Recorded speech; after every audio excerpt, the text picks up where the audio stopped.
19 août 1942, dans la jungle épaisse, près de la pointe de Taïvu-Guadalcanal. Le sous-lieutenant Genjiro Imi de la 8, compagnie indépendante de canons anti-chars, consigna dans son journal des observations qui trahissaient le choc ressenti par de nombreux soldats japonais face aux forces américaines.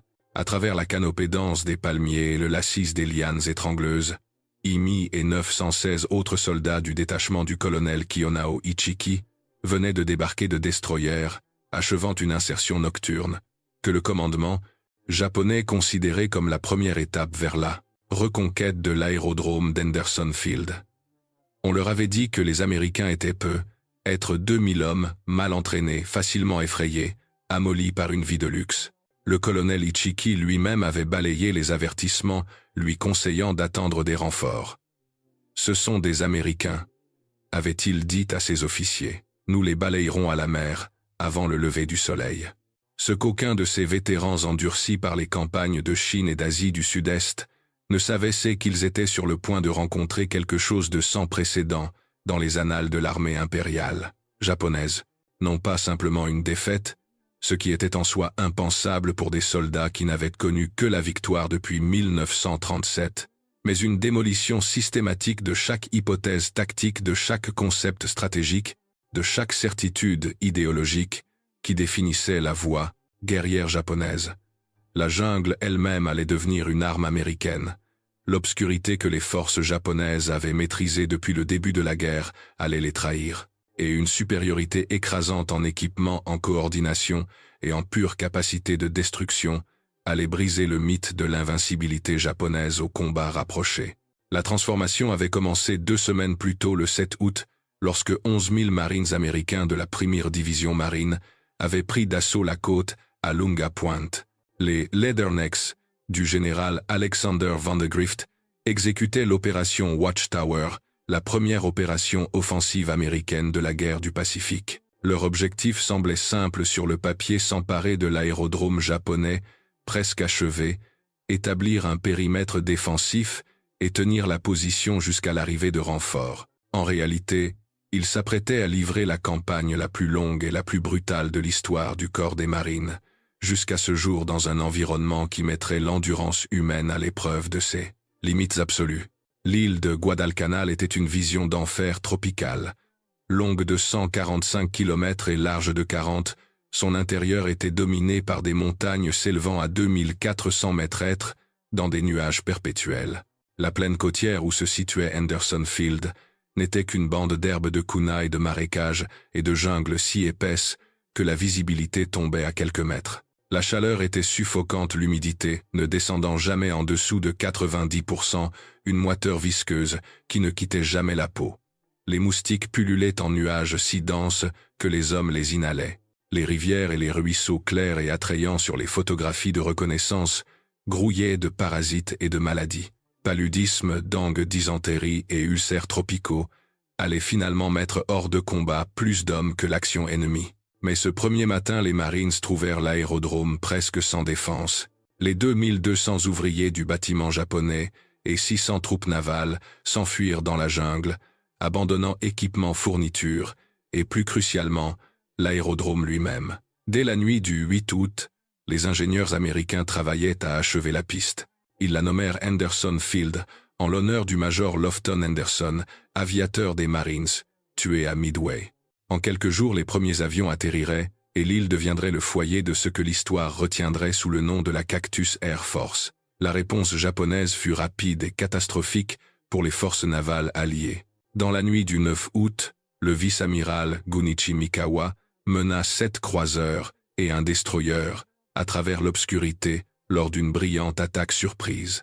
La bataille de l'île de Savo devint la pire défaite de l'histoire de l'US Navy.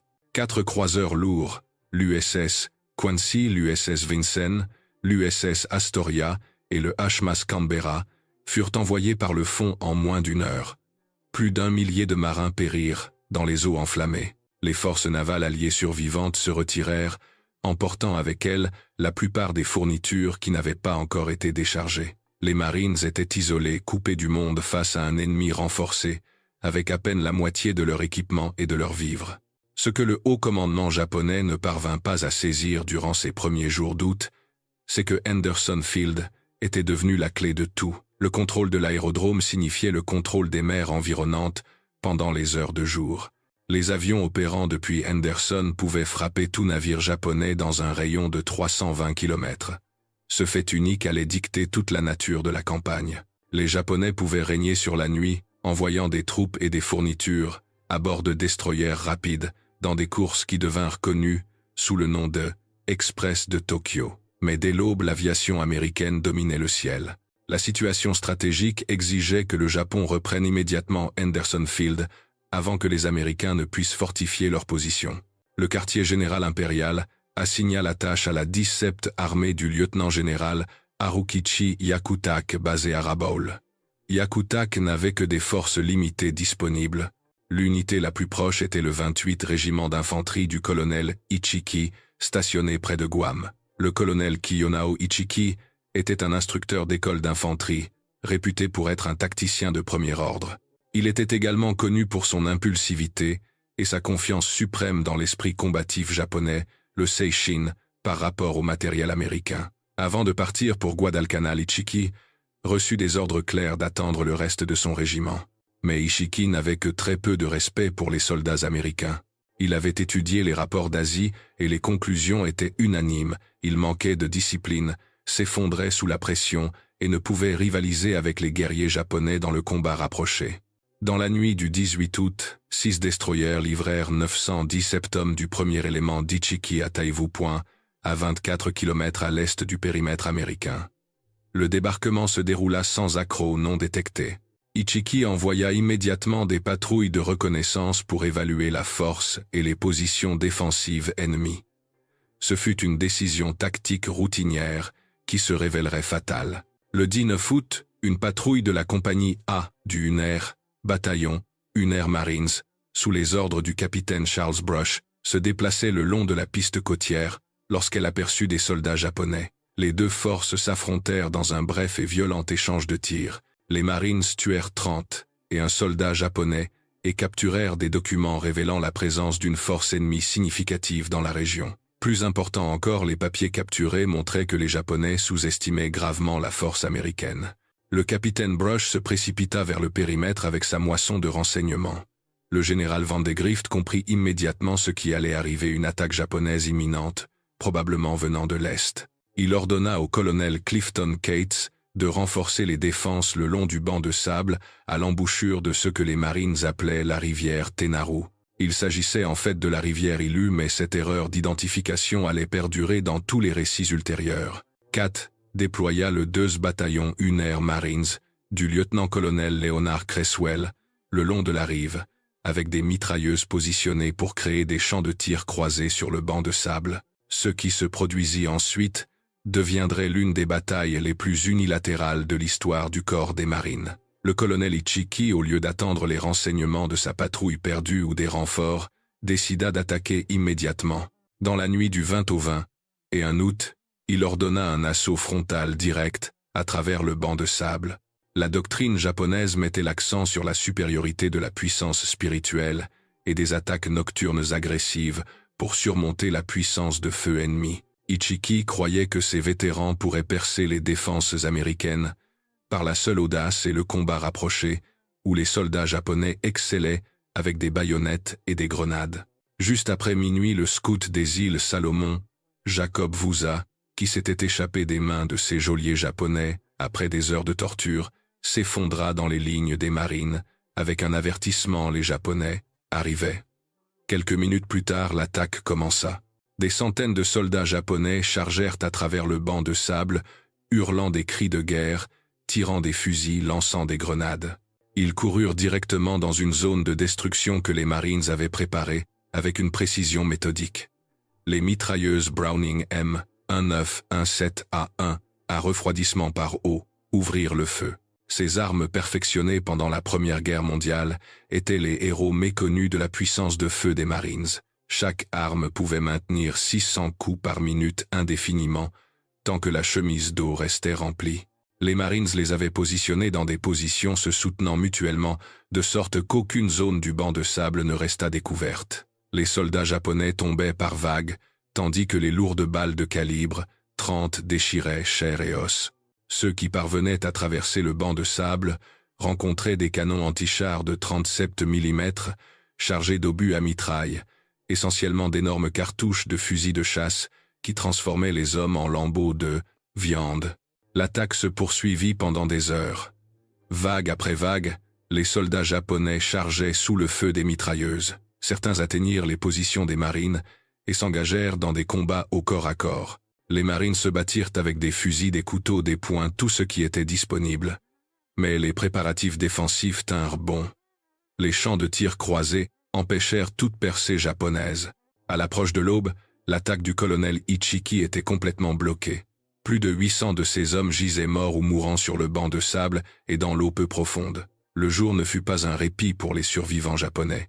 Le général Vandegrift ordonna une contre-attaque utilisant des éléments du Unner, bataillon Unner Marines. 5 chars légers, M3 Stuart, traversèrent le banc de sable et commencèrent à pourchasser systématiquement les soldats japonais qui s'étaient mis à couvert dans les cocoteraies. Le correspondant de guerre Richard Tregaskis décrivit la scène. C'était fascinant de les voir s'affairer parmi les arbres pivotants, tournant, crachant des nappes de flammes jaunes. Nous n'avions pas réalisé qu'il y avait tant de Japonais dans le bosquet. Groupe après groupe étaient délogés et abattus par les obus à mitraille des chars. À midi le 20 et 1 août, la bataille de Tenaru était terminée. Sur les 917 soldats japonais qui avaient débarqué à Taivu, environ 800 étaient morts. Les quelques 128 survivants, principalement des unités de soutien, restés près du site de débarquement, s'enfoncèrent dans la jungle. Ils enverraient un message radio au quartier général de la 17e armée, signalant le désastre. Parmi les morts se trouvait le colonel Ichiki lui-même. Si le récit officiel japonais affirma qu'il brûla ses couleurs régimentaires et commit un suicide rituel seppuku, certains témoins insistèrent sur le fait qu'il mourut en menant une ultime charge désespérée. Les pertes des marines s'élevèrent à environ 40 tués et blessés. L'impact psychologique sur les soldats japonais survivants fut dévastateur. Les documents capturés et les récits d'après-guerre révélèrent le choc d'apprendre qu'un régiment entier avait été annihilé en une seule nuit. Les Américains ne s'étaient pas battus comme la doctrine japonaise l'avait prédit. Ils n'avaient pas paniqué sous l'attaque nocturne. Ils n'avaient pas cédé face à la charge des guerriers hurlants. Au lieu de cela, ils avaient attendu dans des positions préparées, laissé les Japonais pénétrer dans des zones de destruction et les avaient systématiquement anéantis avec une puissance de feu concentrée. La révélation la plus dévastatrice vint de l'examen de l'équipement capturé et de l'évaluation du champ de bataille. Les Américains possédaient un niveau de richesse matérielle que les renseignements japonais avaient complètement omis de comprendre. Les mitrailleuses Browning ne s'enrayaient jamais, ne surchauffaient jamais au-delà de leur capacité nominale et ne tombaient jamais en panne par manque d'entretien ou de pièces de rechange. Chaque marine semblait transporter plus de munitions qu'une escouade japonaise entière. Le soutien d'artillerie que les Marines pouvaient solliciter dépassait tout ce que les Japonais pouvaient déployer. Et la coordination entre l'infanterie, l'artillerie et même les tirs navals des navires au large représentait un système intégré de destruction que les forces japonaises n'avaient jamais rencontré. C'était la rencontre entre la foi en l'esprit et l'implacable arithmétique de l'industrie. Malgré la catastrophe de Tenaru, de nouvelles forces japonaises étaient déjà en route. L'amiral Isoroku Yamamoto organisa une opération navale massive. Entre le 29 août et le 4 septembre, divers destroyers et croiseurs légers livrèrent près de 5000 hommes de la 35e brigade d'infanterie du major général Kiyotake Kawaguchi à Taivu. L'express de Tokyo fonctionnait brillamment comme méthode de transport de troupes. Les destroyers pouvaient faire l'aller-retour en une seule nuit, minimisant l'exposition aux attaques aériennes américaines. Mais la méthode avait une faiblesse critique, l'équipement lourd ne pouvait pas être transporté ainsi. Les pièces d'artillerie, les chars, les camions et surtout les quantités adéquates de nourriture et de munitions devaient être laissées en arrière. Cette réalité logistique allait finalement sceller le destin de chaque offensive japonaise sur Guadalcanal. Les soldats arrivaient avec seulement ce qu'ils pouvaient porter. Ils dépendaient du fourrage local et des quelques fournitures qui pouvaient être infiltrées à travers les lignes américaines. Au fur et à mesure que la campagne avançait, les troupes japonaises allaient se retrouver à lutter non seulement contre la puissance de feu américaine, mais contre la famine elle-même. Le général Kawaguchi fixa au 12 septembre la date de son assaut sur Henderson Field. Son plan prévoyait une attaque en 3 volets, l'effort principal qu'il dirigerait lui-même, venant du sud, s'approchant le long d'une crête intérieure qui dominait l'aérodrome. Ce que Kawaguchi ne savait pas, c'est que les renseignements des Marines avaient déjà identifié cette crête comme l'avenue d'approche la plus probable. Le lieutenant-colonel Merritt Edson, commandant du 1er bataillon de Raiders, mena un raid le 8 septembre et découvrit des dépôts de ravitaillement massifs, indiquant qu'une grande force japonaise se concentrait dans la région. Edson comprit immédiatement le plan japonais. Il viendrait du sud en utilisant la crête comme voie d'approche. Edson obtint la permission d'établir une ligne défensive sur la crête elle-même. Les 10 et 11 septembre, Edson positionna environ 840 Marines de ses Raiders et du 1er bataillon de parachutistes le long de la crête. Il choisit des positions défensives avec le même soin méthodique qui avait caractérisé les défenses de Tenaru. Des mitrailleuses positionnées pour créer un tir croisé, des équipes de mortiers enregistrées sur les voies d'approche probables. L'artillerie du 11e Marines planifia des missions de tir défensif. Chaque avantage du terrain et de la puissance de feu fut calculé et préparé. La crête elle-même, une épine dorsale de corail d'environ 1000 mètres de long, était couverte d'herbes de kunai et d'arbres clairsemés. Des ravins profonds fortement boisés et par endroits impénétrables la bordaient des 2 côtés. C'était un terrain parfait pour une attaque nocturne par infiltration d'infanterie.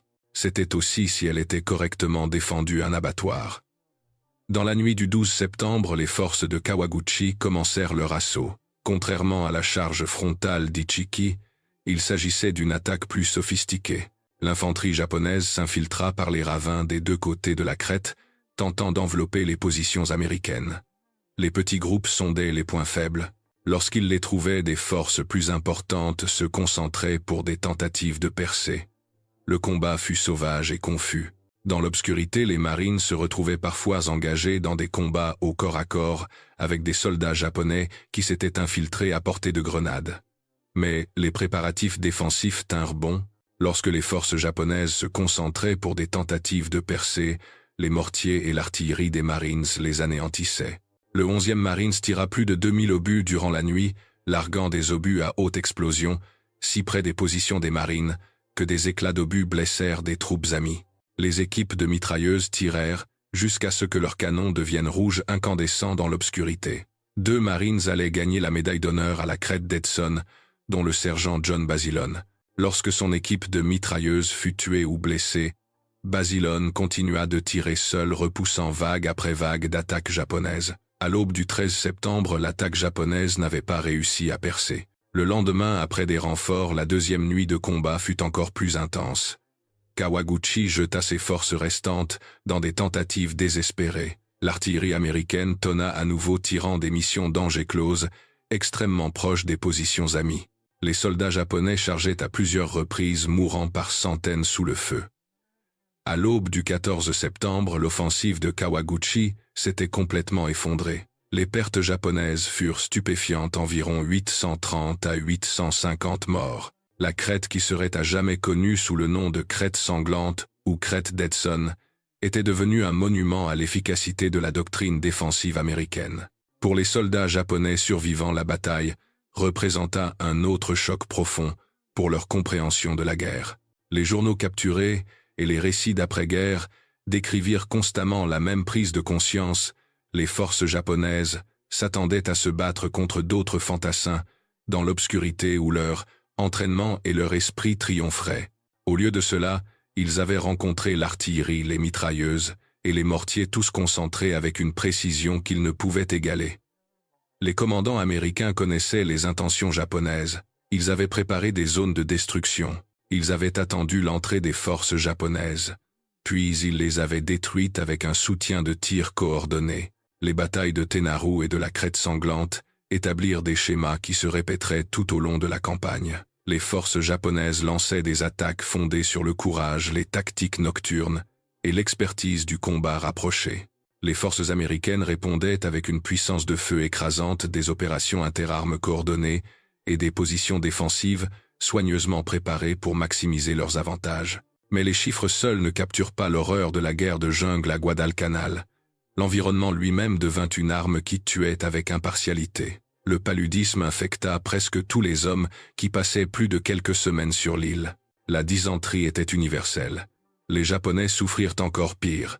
Leur situation d'approvisionnement signifiait une nourriture insuffisante dès le début. Les soldats dépendaient de la contrebande et de ce qu'ils pouvaient trouver. La famine devint une compagne constante. Les fournitures médicales étaient presque inexistantes. La quinine pour la prévention du paludisme s'épuisa rapidement et ne fut jamais réapprovisionnée adéquatement. Les soldats blessés mourraient souvent d'infections qui auraient été facilement traitables avec des médicaments appropriés. Les documents japonais capturés plus tard dans la campagne brossaient un tableau horrible de l'état des troupes. Un rapport d'un officier médical de fin octobre notait que plus de 60% des forces de la 17e armée à Guadalcanal étaient hors de combat en raison de maladies ou de malnutrition. Les soldats mouraient à un rythme de 50 par jour, la plupart de faim et de maladie plutôt que de blessures au combat. La déchéance humaine était totale, les hommes réduits à chercher des racines et de l'herbe pour survivre dans un état de privation qui n'avait rien à envier aux pires famines que l'Europe a connues durant l'occupation. Les Américains à l'abri de la Cactus Air Force recevaient régulièrement de la nourriture, des munitions, des fournitures médicales et de l'équipement de remplacement.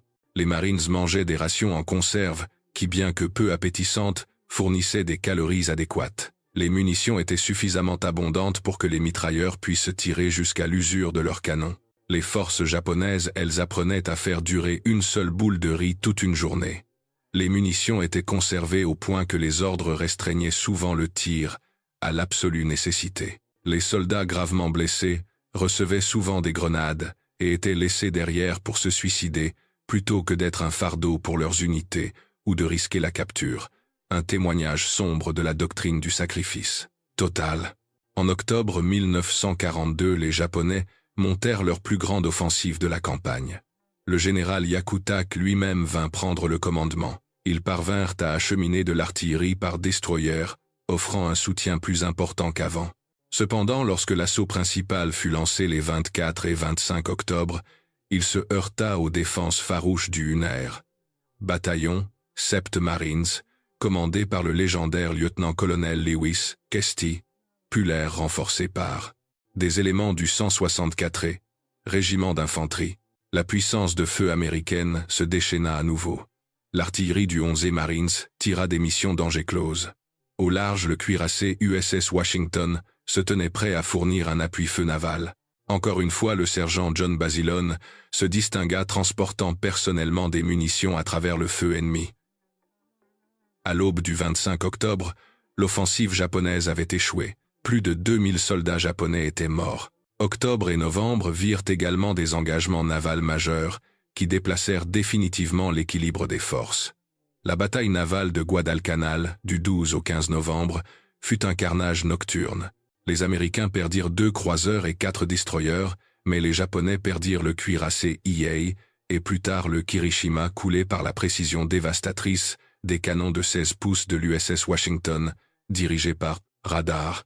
L'ère de la domination navale japonaise nocturne touchait à sa fin. Plus significativement, l'aviation et les navires américains détruisirent un convoi japonais tentant de débarquer la 38e division avec de l'équipement lourd.